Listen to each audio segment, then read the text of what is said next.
Hey Brock, what causes your car's engine to misfire? Coils is most common. Coils, plug wires, if it's a little older, or the spark plugs themselves. Those are the main causes. Sometimes it could be ECM related issues, but most often it's coils. Hey Ricardo, what causes your car's engine to misfire?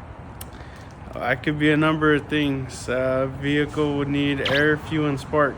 Even then, it needs more than that. So come on down to Don Harold's and we'll take a look at it for you. Hey Mika, what causes your car's engine to misfire?